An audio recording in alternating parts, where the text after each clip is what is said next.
आज मैं आपको कुछ अहम वजूहात बताऊंगा कि कॉफ़ी क्यों पीनी चाहिए, लेकिन साथ ही ये भी कह दूं कि मैं कॉफ़ी उन लोगों को रेकमेंड नहीं करता जिनको ये एंजाइटी देती है या दिल की धड़कन तेज़ करती है या नींद ख़राब करती है। और वैसे भी मैं ज़्यादा मिकदार में कॉफ़ी रेकमेंड नहीं करता, सिर्फ 1 कप दिन में काफ़ी है, क्योंकि ज़्यादा कॉफ़ी पीने से बॉडी ओवरली स्ट्रेस्ड फील करती है। बॉडी में स्ट्रेस पैदा करने वाले हार्मोन्स की प्रोडक्शन बढ़ जाती है, जो वजह बन सकता है एड्रेनल फटीग की। एड्रेनल हार्मोन्स या स्ट्रेस हार्मोन्स का तवाजुन बिगड़ सकता है। वो सवाल ये है कि अगर ये नुकसानदेह है तो मैं फिर भी क्यों रेकमेंड करता हूँ। इसलिए कि कॉफ़ी के अंदर कुछ पावरफुल प्लांट केमिकल्स होते हैं और उनमें से एक केमिकल है कैफीन। कैफीन एक बहुत ही इंपॉर्टेंट फाइटोकेमिकल है। ये इसके पौधे में पाया जाता है। ये एक्चुअली एक इंसेक्टिसाइड है, पौधे को कीड़े मकोड़ों से बचाता है। और कैफीन सिर्फ कॉफी में नहीं होती, ये 30 और मुख्तलिफ पौधों में भी हमें मिलती है। अब सवाल ये है कि अगर ये कीड़े मार केमिकल है, इंसेक्टिसाइड है, तो फिर ये इंसानों के लिए कैसे फायदेमंद है। इसकी वजह यह है कि किसी भी टॉक्सिन का शॉर्ट टर्म एक्सपोजर यानी कम मिकदार में जिस्म में जाना, ये बॉडी के अडेप्टिव रिस्पॉन्स को ट्रिगर करता है। एक शॉर्ट टर्म स्ट्रेस मिलती है बॉडी को और बॉडी अडेप्ट करती है, खुद को मजबूत बनाती है। जैसे कि एक्सरसाइज के दौरान स्ट्रेस की वजह से मसल्स में टूट फूट होती है, लेकिन जो नए मसल फाइबर्स बनते हैं ये पहले से ज्यादा स्ट्रांग होते हैं। तो ये शॉर्ट टर्म स्ट्रेस की एक क्लासिक एग्जांपल है।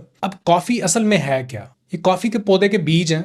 बाज़-औक़ात इनमें फर्मेंटेशन हो जाती है, खमीर पैदा हो जाता है। मुख्तलिफ कीड़े मकोड़े या बैक्टीरिया जब इन कॉफ़ी बीन्स को खाते हैं, इनके साथ कांटेक्ट में आते हैं, तो इनमें फर्मेंटेशन होती है और इस फर्मेंटेशन की वजह से इनका फ्लेवर और दूसरी क्वालिटीज़ बढ़ जाती हैं, जिसमें सबसे बड़ी क्वालिटी है आपको जगाए रखना, नींद को भगाना, अलर्टनेस बढ़ाना। और ये इस तरह होता है कि हमारी बॉडी में नेचुरली एक केमिकल मौजूद होता है जिसे एडिनोसिन कहते हैं। सुबह से लेकर शाम तक जैसे जैसे हम अपना दिन गुजारते हैं तो एडिनोसिन का लेवल बढ़ता जाता है। एडिनोसिन हमारी नींद और रिलैक्सेशन का जिम्मेदार होता है और कैफीन एडिनोसिन के फंक्शन को ब्लॉक करती है। बेसिकली जहां एडिनोसिन जाके जुड़ता है ब्रेन में रिसेप्टर्स पे, कॉफी इन रिसेप्टर्स को नंब कर देती है, तो एडिनोसिन ब्रेन में पहुंच ही नहीं पाता और ब्रेन को जो स्लीप सिग्नल मिलना होता है ये डिले हो जाता है, तो नींद नहीं आती, थकावट का एहसास नहीं होता। इसके अलावा और भी बहुत से हेल्थ बेनिफिट्स हैं इसके। कैफीन हेल्प करती है मेंटल क्लैरिटी में, ध्यान बढ़ाती है, लर्निंग एबिलिटी को भी बेहतर करती है, फोकस को बढ़ाती है, ये मेटाबॉलिज्म को तेज करती है, ब्लड शुगर को स्टेबल रखती है। और अगर आप इसमें MCT ऑयल, कोकोनट ऑयल या बटर डाल के बुलेट प्रूफ कॉफी बना लें तो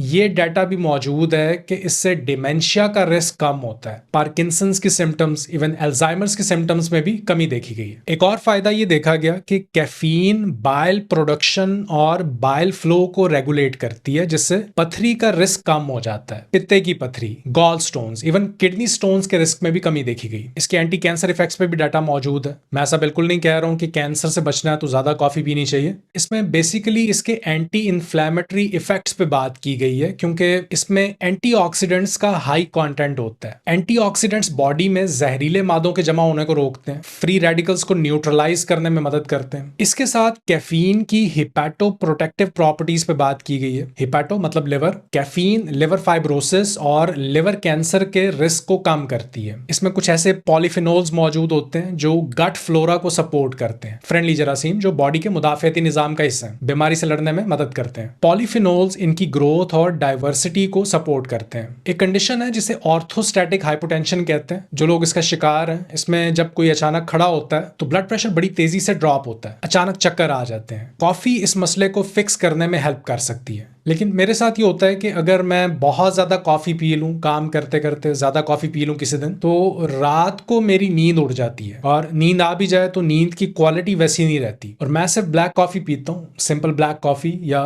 bullet proof coffee, coconut oil या MCT ऑयल डाल के। वैसे कॉफ़ी एक बेहतरीन प्री वर्कआउट हो सकती है अगर आप जिम जाते हैं एक्सरसाइज के लिए, क्योंकि ये एक्सरसाइज की परफॉर्मेंस को बढ़ाती है, कार्डियक आउटपुट बढ़ाती है। मसल्स में जो सोरनेस होती है वर्कआउट की वजह से, कॉफ़ी इसे डिले करती है। इस फिनोमेना को कहते हैं DOMS, delayed onset muscle soreness. ये इस तरह होता है कि कैफीन ब्लड फ्लो बढ़ाती है, ज्यादा ब्लड मसल्स में से होता हुआ गुजरता है और अपने साथ लैक्टिक एसिड और जो मेटाबोलाइट्स हैं जो मसल सोरनेस की वजह बनते हैं, एक्सरसाइज की बाय प्रोडक्ट्स हैं, इन्हें साथ लेता हुआ जाता है, जिससे मसल्स में जो इन्फ्लेमेशन हो रही होती है इस लैक्टिक एसिड की वजह से ये कम हो जाती है। लंग्स डायलेट हो जाते हैं, फ्रेश ऑक्सीजन और बेटर ऑक्सीजन सप्लाई होती है मसल्स तक, जिससे एंड्योरेंस बढ़ती है, मसल्स का थ्रेशोल्ड बढ़ता है। फिर एक फिनोमेना है माइटोकॉन्ड्रियल बायोजेनेसिस। बॉडी में माइटोकॉन्ड्रिया की तादाद बढ़ती है। ये बेटर एनर्जी मेटाबॉलिज्म के लिए जरूरी है। माइटोकॉन्ड्रिया जिन्हें बॉडी का पावर हाउस कहा जाता है, जितने ज्यादा और अच्छी क्वालिटी के माइटोकॉन्ड्रिया होंगे बॉडी में, उतना ही बेहतर एनर्जी प्रोडक्शन होगी। तो ये फिनोमेना आपकी फिजिकल एक्टिविटीज और रिकवरी में बहुत ज्यादा हेल्पफुल होता है। उम्मीद है ये वीडियो आपके लिए फायदेमंद साबित हो। हम मिलते हैं नेक्स्ट वीडियो में। अपना ख्याल रखिए।